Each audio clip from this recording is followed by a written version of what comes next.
Interface Video presents Fairfield Today.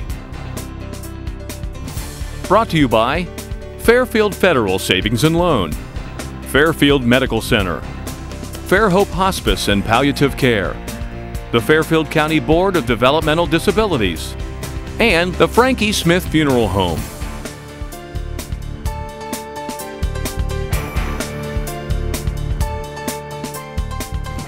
Hello friends, and welcome to Fairfield Today. I'm your host, Paul Jasson. Thank you for joining us, and as we move into this holiday season, today's show, both segments, will be an example of so many events occur at this time of the year. I think they squeeze 6 months of events into November and December because there's so many good choirs and bands and church meeting, and just everything's going on as we move into latter stages of November and then truly into December. And today's an example of that.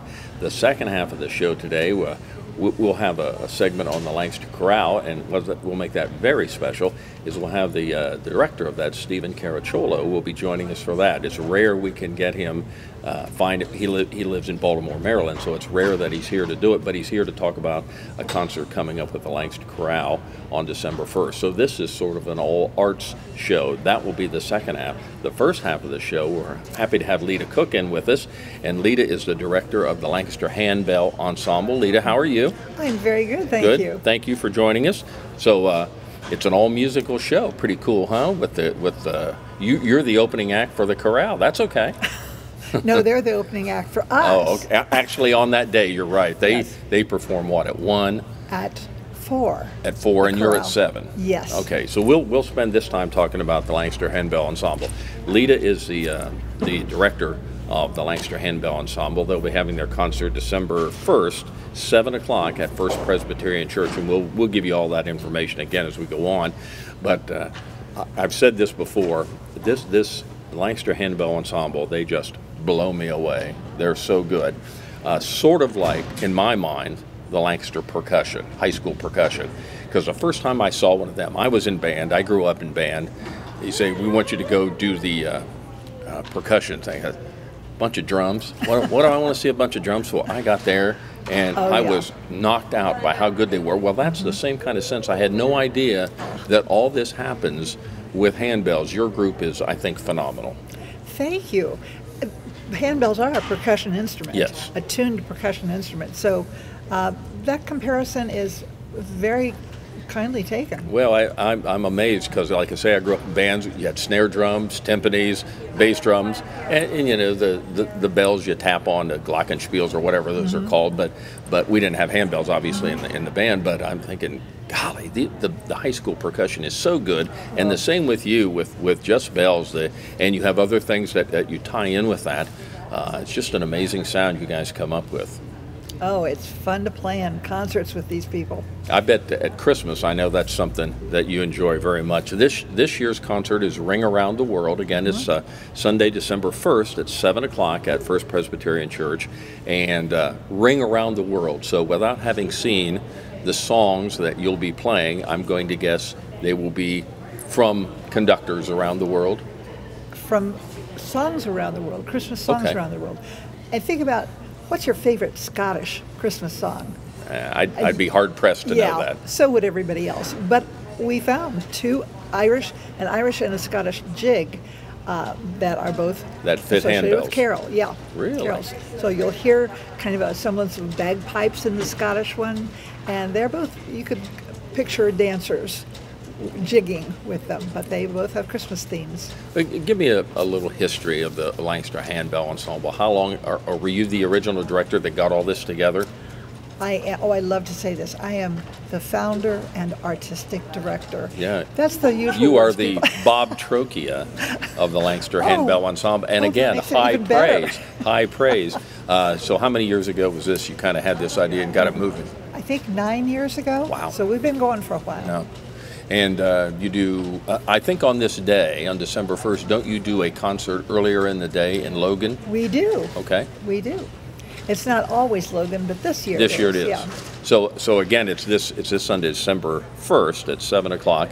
And so is that the warm-up down there that you actually do the good job? And I've said this before to some groups, and you've directed enough choirs. I often think at cantata time, it's almost a downside to work so hard for a cantata, let's say in your church, and you work for weeks and weeks and weeks, perhaps months and months to do it.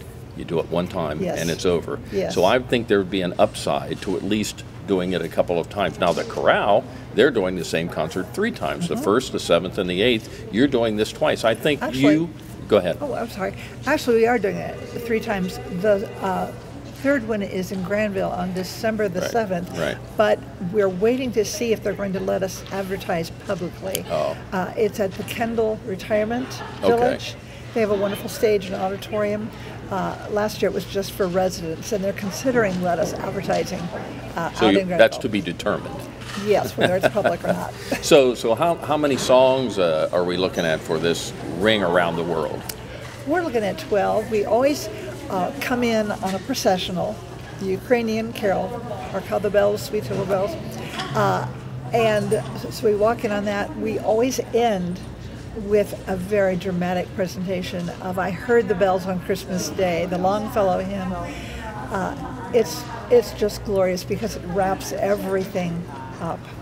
And in between, we've got songs from England and Germany and West Indies, France, Africa, Liberia in particular. We've got percussionists accompanying us.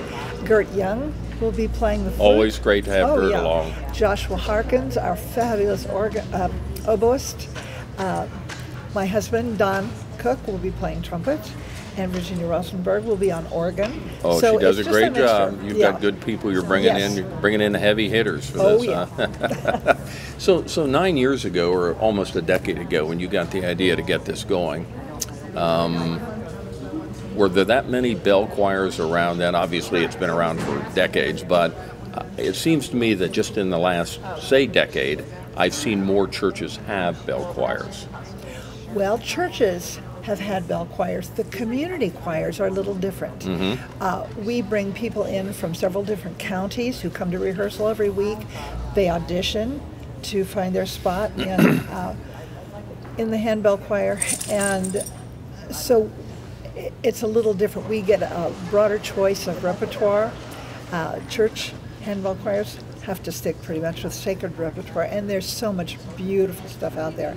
But we get to choose from that and from the secular world. Now, did you do a bell choir at your church? Yes. Prior to this? Oh, Celebration Ringers. Sure. Yes. So I imagine you find that a whole new world opens up, as you indicated. Yeah. Because you're not limited by any one type.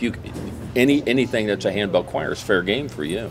Absolutely. And last year we had such fun. The theme was dance. We always have a theme of some kind. And so all of the pieces were related to dance and a lot of familiar songs. We even went so far as to do the chicken dance and passed rubber chickens out to the audience. It was phenomenal. It was just so beautiful. I think the crowd enjoyed it. I happened to be there, and the crowd enjoyed that very much. Oh, it was a Did you hoot. do that at? Did you have an earlier? Yes. And you did it at both of them. Yes. It was a hit both places. Oh, yes. I can imagine. So, how long has the practice been going on for this Ring Around the World? What's a 12? So I'm sure you do other things with concerts and songs, but when you start getting serious about this, how long do you practice? We start in the fall. Our first practice, we start Christmas music. Because the trick is, church handbell choirs rehearse from time they play to the next time they play, so they only have 1 or 2 pieces to get going, and they can concentrate on. We have to have all 12 pieces ready, including one that's memorized, and we played difficult music, so it requires really defined intentional rehearsal. So we'll do things like that we call loop. We'll take 4 measures and go through the 4 measures and come right and repeat it and repeat it and repeat it because of a difficult rhythm or a difficult bell change. So it's a real intense rehearsal. I see you brought a couple samples of the smaller bells. I remember a few years ago you brought one of the large bells, and I accidentally rang it in here and kind of, I think, scared everybody in the bank at Fairfield Federal. So these are some smaller samples. So how many ringers, how many bells do you use? Well, you'd think I'd know. I think you would. We've got 13 ringers. Okay. Actually, we've got 14 because we've got a floating sub who does play but when somebody's gone, she steps into their part. Ooh. Yeah, that's really challenging. She's very good. But she's not assigned just one part. So we have 14 ringers. Yeah.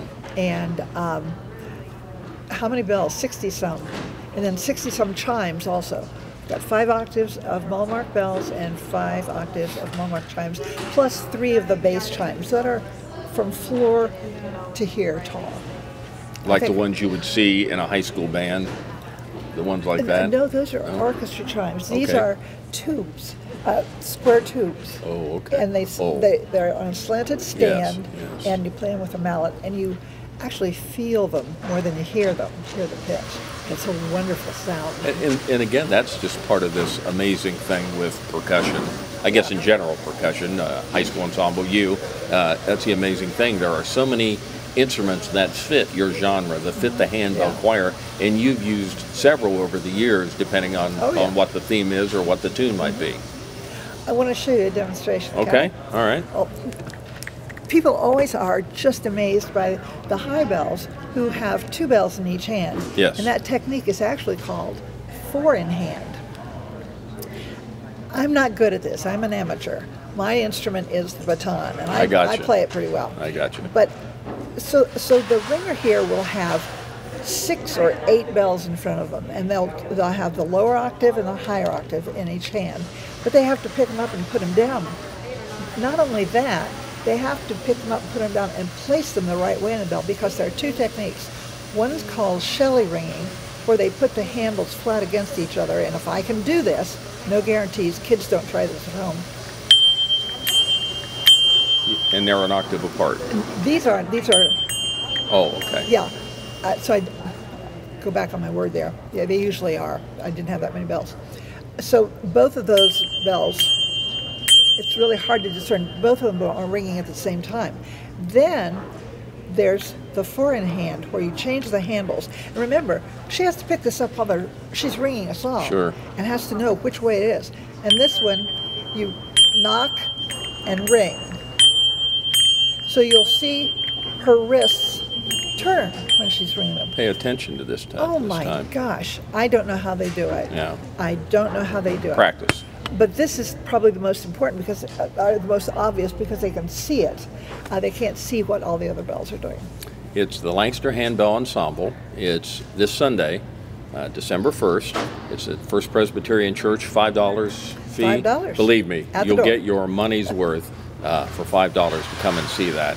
It's a wonderful time. About an hour? I'm not sure. About an hour. And again, it kind of gets you in the mood for Christmas. Nothing sounds better than hearing bells at Christmas time. So 7 o'clock, good luck with your earlier performance on Sunday to get that done. And Logan will appreciate that. And come Sunday evening at 7 o'clock, the Lancaster Hand Bell Ensemble, showtime again. Lita Cooks are the director and has been our guest here on Fairfield Today. And we'll be back with Stephen Caracciolo and the Lancaster Chorale in just a moment.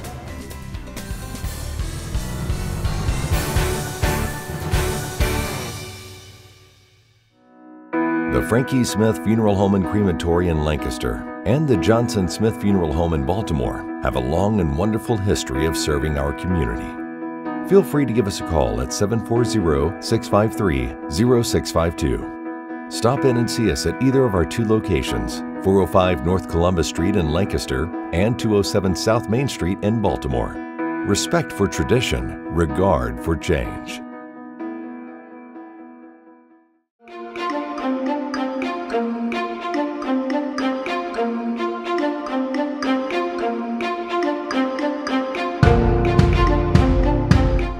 Welcome to the Dream Machine.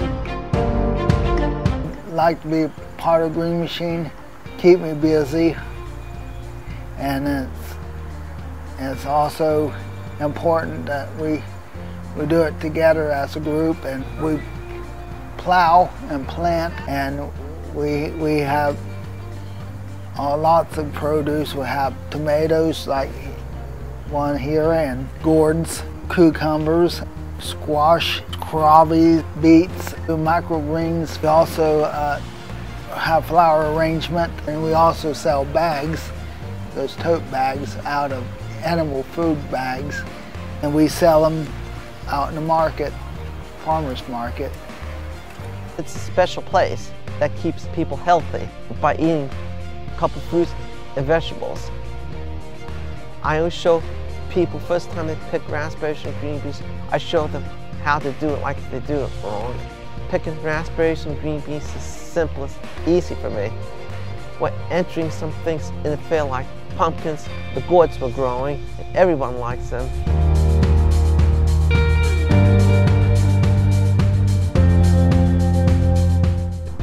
Tasty.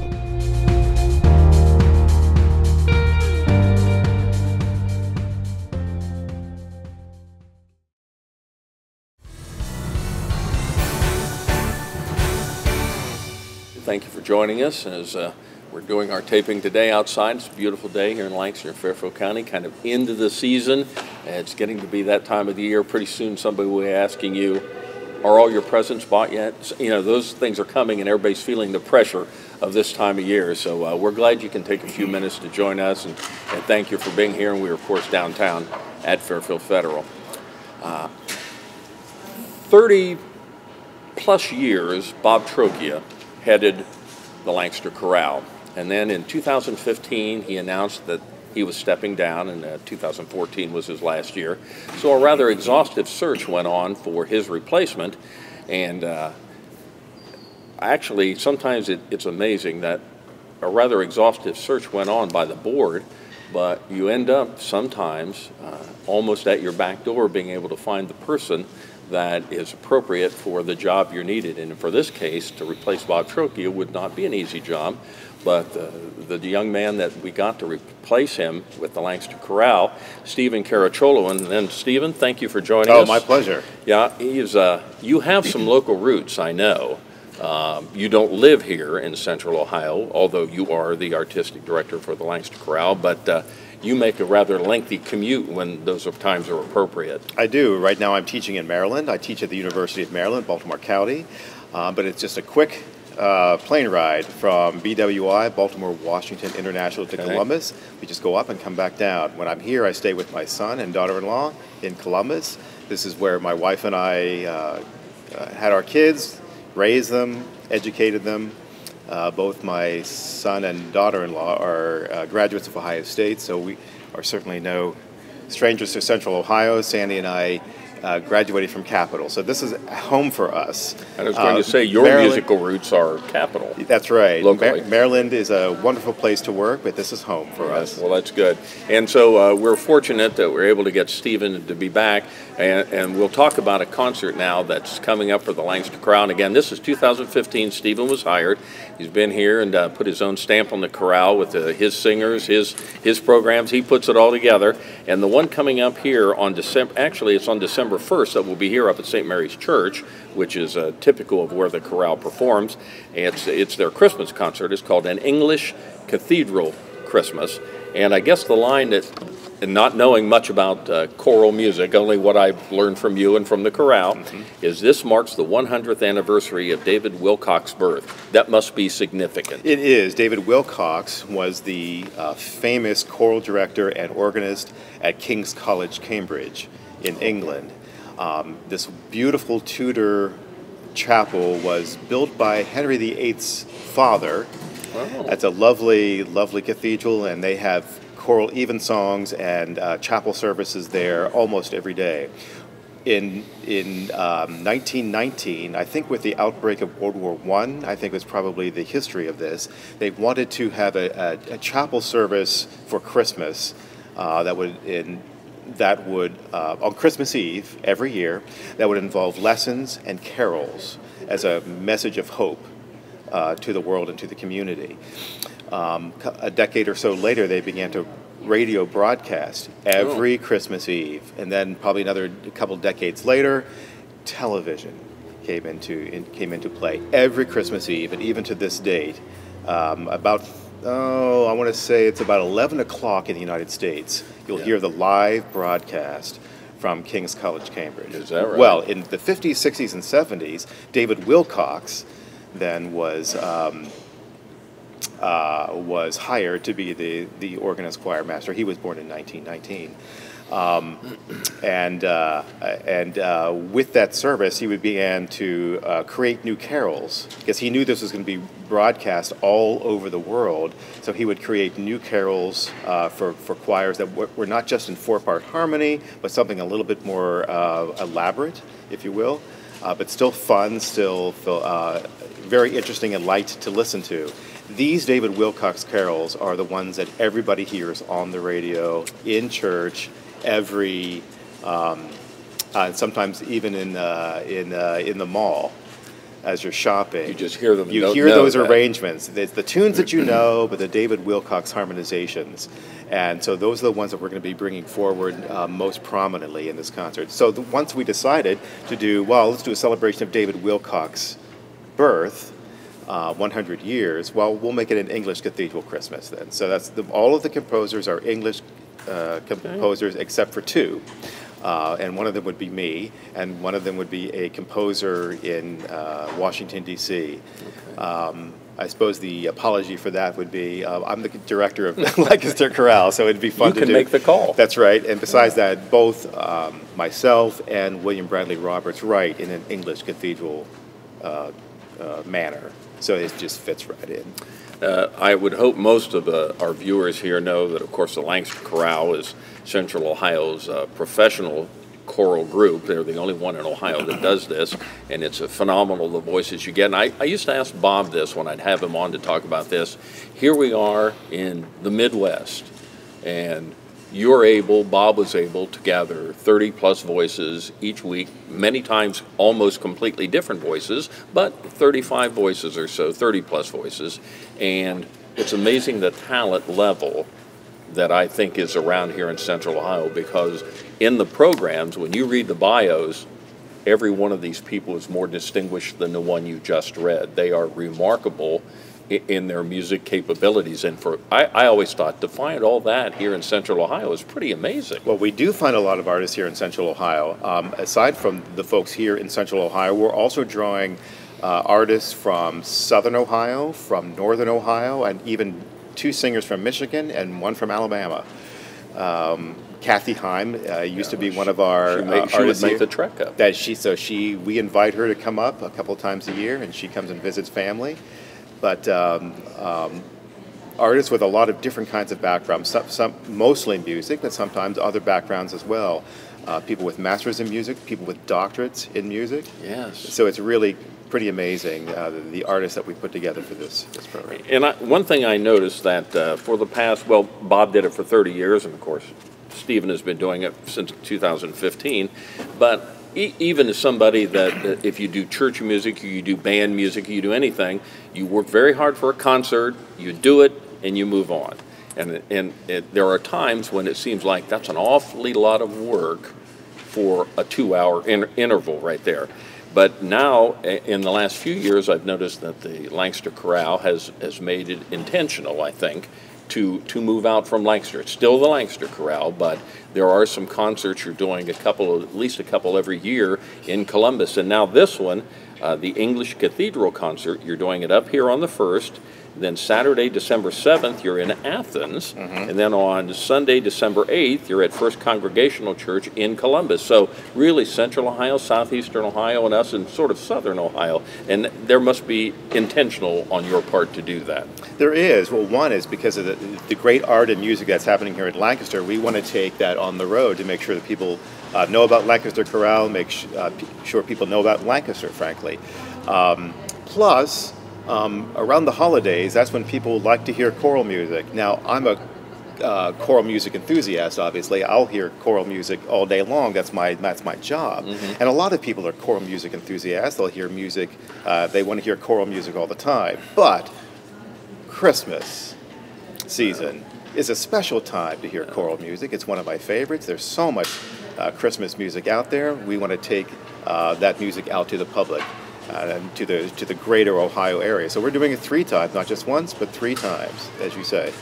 And from your part as a director, and obviously it's intentional on the chorale's part, but do you find that the singers enjoy doing it more than one time, since they get their music way ahead, they practice it, you practice it the week before very hard, you're intense on it, then you do a concert. Do you find out that from their standpoint they enjoy doing it more than once, or would they rather do it once and move on? No. I think musicians like to perform more than just once. After, like you say, all the work that you put into the program, it's great to take it to one location, then take it to another. You keep just introducing more and more people to this great art form. In the United States, there are thousands, tens of thousands of people singing in choirs, Sure. all over the United States. And so this is a great way to introduce new pieces of literature, to bring back pieces that people have known for years, but hear it in a different way. Absolutely. So you took over in 2015, that season there, and now fast forward 4 years later, a little over 4 years later. Do you find that the job is what you thought it was? Oh, yeah. More intense, less? No, I think it's a lot of work. It's a lot of work behind the scenes. Sure. Speaking of the artists, we only rehearse. We only have 5 rehearsals. That's pretty amazing. We only have. That's when you have a professional choir. That's why their bios look like they do. That's right. We rehearse. I fly out here the weekend before the concert. Then I actually fly back. I'm flying back to Maryland tomorrow morning to go teach for Wednesday and Thursday. Then I'm flying back on Friday, and we can reconvene, have one more rehearsal, and then we have 2 performances. But yeah, we love to perform just more than once. It's like you say, it's a lot of work. Let's put it up there. Let's let people hear the art. And probably a little more difficult on your part too, because Bob was here. He saw the people virtually daily. You see them virtually 1 week before the concert. So there is a lot on them, expectation to do their part, and you to be ready to direct them. Yes, we send out the music. We put it in their hands about 3 weeks ahead. They learn it completely on their own, so that when we come for rehearsals, we're just putting the artistry on the works. Well, I mean, the Lancaster Chorale is, I think, the premier group here in certainly in Central Ohio, but in Ohio in general. They just do a great group. But what a pleasure it is to hear choral music at that level. And again, when you see Stephen direct them, how much he enjoys it, and you see the credentials in the bios and please look at those if you have those programs. They're very interesting to read. Really professional young men and women that you're able to get. So absolutely. Great job. They're terrific folks to work with. So it's the 35th season of the Lancaster Chorale. It'll be 3 performances. Sunday, December 1st at St. Mary Church up on the hill. Saturday, the next Saturday after that, December 7th at Athens First United Methodist Church. And then Sunday the 8th up at First Congregational Church in Columbus. All that can be found on the website, Lancaster Chorale. You just put that in your search engine and you can find it. And 3 performances, it'll be a whirlwind weekend for you. Yes, it will be. It will be indeed. I'll be flying back and forth, but all for the delight. It's beautiful music. The people of Lancaster are so appreciative of what we do, and I just can't thank you enough for Stephen Caracciolo, the director for the 35th season of the Lancaster Chorale. So best of luck as things move on. It's going to be a great season. Thank you, Paul. Thank you, Stephen. Interface Video presents Fairfield Today. Brought to you by Fairfield Federal Savings and Loan, Fairfield Medical Center, Fairhope Hospice and Palliative Care, the Fairfield County Board of Developmental Disabilities, and the Frankie Smith Funeral Home.